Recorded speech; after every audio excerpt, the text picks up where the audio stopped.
Welcome back, guys. It's been a while since I made a video and I wanted this to be a more helpful one. It took a while since I had to collect some samples of fake Seikos in order for us to learn how to identify if an SKX watch is fake or it has some original parts and some aftermarket parts, which is called a Franken watch, just by looking at listings online. I know that sounds ambitious, but I hope by the end of this video you'll know what to look for. So we'll be focusing mainly on the SKX 007 and SKX 013, which I also have right here out of the frame. And these are the most sought after and at the same time the most modded watches out there. So to look for an original would be scary, and to do that by buying online is even more terrifying. There will be timestamps so you can navigate to which part of the watch you would like to know if it is original. I'll also be summarizing everything in the end on what to look out for in buying SKX watches online. Let's begin with the bezel insert. The first thing I do when I look at an SKX 007 or SKX 013 is I look at the bezel insert. This is the best indicator that the watch is all original, and it probably gives you the highest chance possible because it is highly unlikely that a person would keep the original bezel insert but the dial would be aftermarket and so on. So you want to be looking at the lume pip instantly. That is what you should look at. It should be deep and recessed like a light fixture. The upside down triangle should be as sharp as it can get without any premature cut at the bottom, and the lume should be reasonably bright. Now let's go over to the 10-minute mark right here. For the SKX 007, the 1 on the number 10 is a straight line.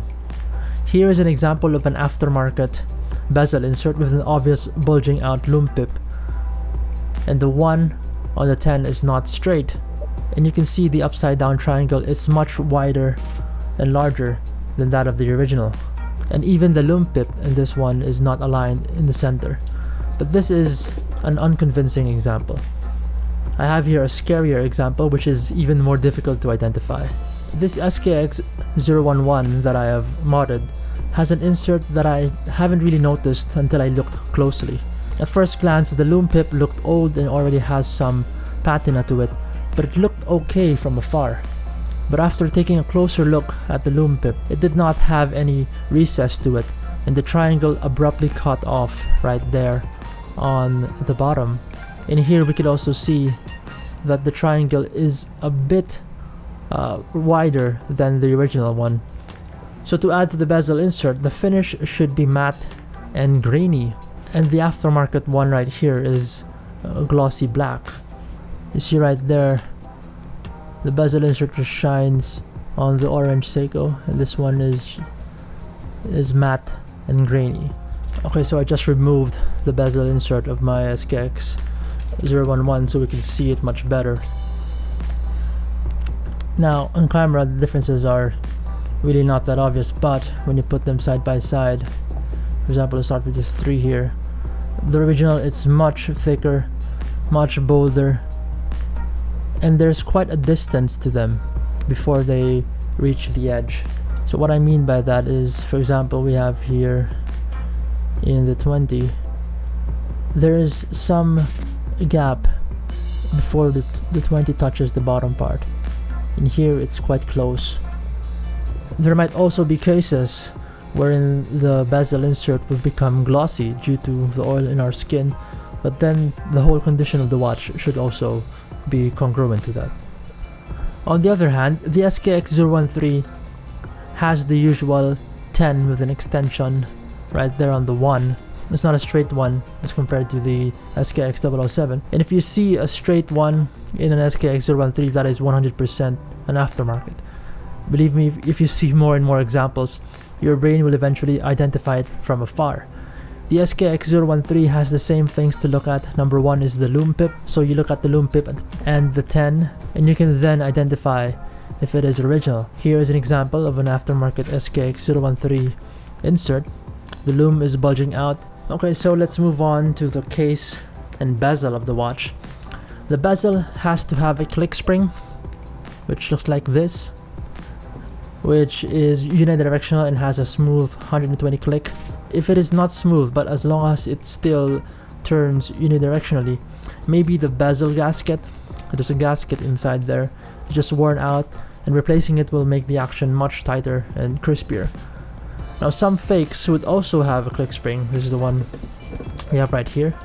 It has a click spring, but the location is different. As you can see there, it is located on the 10:30 and 5 o'clock mark, and here on the original it's located between the 9 and 8 and between the 2 and 3. So even mod parts have the same location, so just keep that in mind. That is quite interesting that they still even have a click spring. So at the back we have some subtle differences here. The crown guards, as you can see on the original, has some bevel to it. As you can see there, this one does not. It's flat and it's just rounded out on the edges. Now the case back part is where this gets funnier. The fake one also labels it as 7S2600020, which is the reference code for the Seiko, which is correct, by the way. Most fakes would use a different case code, but for the SKX 007 and SKX 013, it is just 7S2600020 and 7S2600030 respectively. Now looking at the case back, the first thing you'll notice is the wave. It has a much wider bottom part right here, and compared to the original, it is much more refined, much more legible. The stamp of the wave is close, but that wide bottom space right there is just an obvious red flag. This watch is supposed to have a 7S26 movement, which is indicated on the rotor. Whether it is 7S26A, B, or C, those are just variations. Some will have a shorter looking rotor, some will have a half moon, but the fake will use an unsigned rotor, probably with nothing indicated at all. If it has an NH marking, for example an NH36, I think it's even better. But then if you're looking for the original, it should be 7S26. The day wheel of the Japan version should be Arabic. All the texts that have diverse 200 meters with 21 jewels underneath it and made in Japan, they should have an Arabic day wheel. If it is kanji wheel or any other text, that might have been modified already. For the SKX 007K version, there are a variety of day wheels from Roman numerals to Spanish and so on. Let's just quickly discuss the bracelets. In my opinion, it is much easier to identify because there are codes on the end link on the bracelet. Just have to take a look at this. They are solid and not faded. So just by seeing this, you can tell the difference. And the bracelet has a code 44G1ZI, and the SKX 013 has a code 44G2ZI. If your end link has a 0020 or 0030, it is an aftermarket. But personally, that is not a big deal since strap code, uncle, or other aftermarket oyster jubilees are way better. I guarantee you that. But this is just another indication that the watch is original. Let's move to the most awaited part of this breakdown: the dial, the chapter ring, and the hands. Sounds like the good, the bad, and the ugly, because this is where it gets really tricky. Let's start with the chapter ring. The fake one right here shows a much thinner line on the chapter ring, especially the 6 o'clock line right there. There's just a longer, much fainted color white, not as potent. And also the fake chapter ring is glossy. I try to find an angle there. So you can see it reflects a bit of light as compared to the matte finish of the inner chapter ring of the original. The original also has a bit of dark semi-gloss finish to it, but not this glossy. But the best indicator is the thickness and the length of those markers. Just look at that. It's much thicker on the original on my right and much thinner on the one on my left. So in the SKX 013, it's much easier to identify since the 3 o'clock right there is a curve to it, a bevel on the 3 o'clock mark. Now in unique cases, there are inserts that also have a bevel edge for the SKX 013, but the best indicator is the length of the markers and the thickness of the markers and the potency of the white color. The hands of this watch also have some subtle differences. The fake one has a sharp and flat chrome. You can try to find the angle right here. It has some sharp edging to it, and the original is rounded out, shiny chrome finish. Right here you can tell the hands are not soft and rounded in the edges. The 013, funny enough, has the same hands as the fake one. Well, by design, obviously. It's kind of flat and it doesn't have rounded edges to it. There may also be mod parts that look OEM, but based on my experience, the modded SKX OEM hand look-alike are smaller by about 10%. I know this because when I bought this mod hands for my SKX 011, I compared it to the original. It was clearly smaller than the original, even though they look similar, or the design is similar. Now the dial, the first thing you should look at is the 200-meter text. If it is orange or faded orange or yellow or lastly white, it will show you the age of the watch, even if the case back has been interchanged. I have a few people asking me if the SKX they have is a fake because it has a yellow 200-meter text or it is white. It only means that the watch has seen better days. Eventually, all these new red-orange text we have, when used daily, will fade into a lighter shade of orange and turn yellow depending on the sunlight exposure, and eventually end up being white text. Water damage can also accelerate this, as the indices will show a bit of bubbling effect, and the green lume filled indices would also be white. If the lume is bluish in person and weak, chances are water damage has been incurred in the dial. What if the fake also has a lume, like this one? It blew my mind when I used my flashlight on it. It had a strong glow, but it definitely faded faster than the original. And I also observed by using a UV light, the hands are glowing in a different color compared to the original, as you can see here in the video. So in terms of looking at the lume, the longevity of the original will always triumph over the fake. Now that we know the fake has a lume, we need to dive deeper. We now have to look at the date window. It can tell a lot about the authenticity if it has a bevel on the edges of the date window. But this fake one also has it, but it is very subtle. You can barely see the bevel.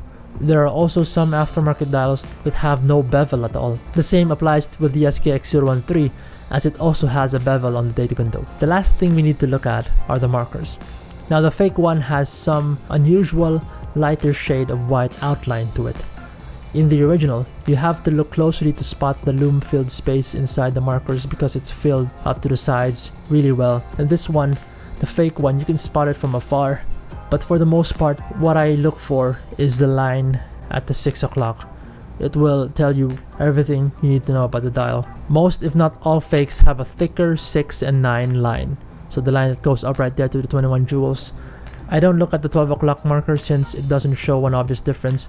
But when you look at the line on the 6 o'clock, and if it is unusually thick compared to the original SKX, it is a fake. I've proven this several times in buying online, and so far that is my go-to. The 6 o'clock marker line has a thicker and slightly shorter line. You could also check the diver's text, and the letter M on the meters is just badly finished. But overall, when you do see a thin line, it doesn't equate to the original. You still have to check other parts of the watch to make sure everything is in order. So now that you have learned all of this, how do you make sure you get the right one online? Now this involves a multitude of things, but the first obvious one is the seller. What's the track record? The rating? The photos? Are they taken in a well-lit situations? Or are they just taken in a bathroom somewhere with a blurry shot of the watch that only shows the facade? Are there any boxes and papers? If so, where was it bought? That already might solve 80% of the problem if all those are in check. Now the next thing is where we apply these steps. Here is an example when I bought my SKX 011 online. It had this weird green bezel insert, but I was not deterred since there was something authentic about the dial. I opened the listing and I saw that the markers looked good. The black outline looks really nice and sharp, and being an SKX 011J version, it has the 21 jewels text, which was a good sign. I then proceeded to look at the hands. The SKX 011 always has gold hands with a blacked out second hand. I then proceeded to look at the chapter ring.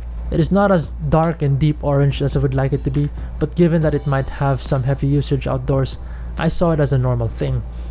It also came with a bracelet, but I didn't mind it at all, whether it is an aftermarket folded or a solid link, since the dial intrigued me the most. But this is where I got interested when the caseback showed Japan A, and everything looked exactly in place as we have discussed previously. SKX watches that are the J version will have Japan A or Japan WP etched on the caseback. The K version will only show A or WP. The bracelet can be seen here and it is folded, so I don't have to question that. What I wanted was the watch head, since the dial showed a lot of good signs. I asked for a lume shot, the watch, and despite it being in a bright room, the lume still shows a strong glow, and that sold me. I then made an offer and bought the watch. Now this next example is from when I bought my SKX 007J version. It was this listing that was not the best picture, but what caught my eye was the box and papers, so that automatically gave a good sign. I then proceeded to look at the bezel insert and it looked good. The recess is there, no bulging, and the dial looked clean. And then I saw again that thin line up the 6 o'clock marker. The bevel on the day date window can be barely seen since the photo angle is pretty bad, but I trusted that the 6 o'clock line is good. I also asked for a lume shot and it showed a good sign because it was an even all around and strong lume, even the lume pip. Now the case back tells it all. When I saw that Japan WP and the wave looked good, it was definitely a good sign. The icing on the cake was the bracelet. It showed the MT019 code, which is a strap code Miltat bracelet, which is quite pricey to be placed on a fake. Yes, it did not have the original Jubilee, but the watch head was authentic. I then purchased the watch and this is what we have here right now. So these are a few listings that I found online. This is an example of a fake SKX 007. Right off the bat, the lume pip is a big red flag. The 10 on the bezel insert is good, but that lume pip just shows it all. Next, the dial. See that 6 o'clock line? It is just way thick and short. And looking at the case back right here, the case back has a very light text that can be barely seen. And the bracelet showed 0020, which indicates it is aftermarket. Here is another example wherein the 6 o'clock line is thin, but the indices have a weird white outline to it. The lume should be filled up to the near edges of the indices, and the bezel insert just doesn't have that deep recess to it. So to summarize it all, the first thing you should look at is the bezel insert. Just practice putting an image of an original SKX and try scrolling through eBay or wherever you buy your watches and observe the details that we discussed. You'll see that the lume pip makes all the difference. And once you have found a potential watch, you should then proceed to ask for a lume shot. That is the first thing to know if the dial is original. When they give you a lume shot, you then proceed to check the other details. I'm not saying if the lume is off, run away. The watch might have some water damage and may have deteriorated the markers, but it's still original, like the Seiko right here. It has an almost white diverse 200 meters text and the indices are white, but it is all original. This goes back to our discussion about the diverse 200 meters text, what shade of orange it is, then you can identify the age of the watch. The second thing is the 6 o'clock line. That has been a faster way to identify any other fake I have encountered so far. It is just easier to see. The bevel edges on the date window also have to be checked. If it is Japan, the day calendar wheel should be Arabic. Does the case back also show WP or Japan WP? The K version will just show diverse 200 meters without the 21 jewels text, so that is normal. The movement, in my opinion, I don't give too much attention to it since we all know an NH movement swap will always be superior. But if you're a purist and want an all original, you might want to make the seller open the case back to see the movement. But personally, you're better off with getting all original hands, dial and chapter ring, and bezel insert, because the rest of the parts you can improve with mods. So yeah, this is probably my longest video here, and I hope you can learn to identify a fake SKX or an original SKX with aftermarket parts. Obviously there's no substitute to really holding the watch and analyzing side by side, but that's why I bought these watches online, to not only test out if the observations are correct, but to be informed so that true scams can be averted. That's all for today, guys. Like and subscribe and share if you have any friends who doubt the authenticity of their SKX. Till next time, I'll see you soon. Stay safe.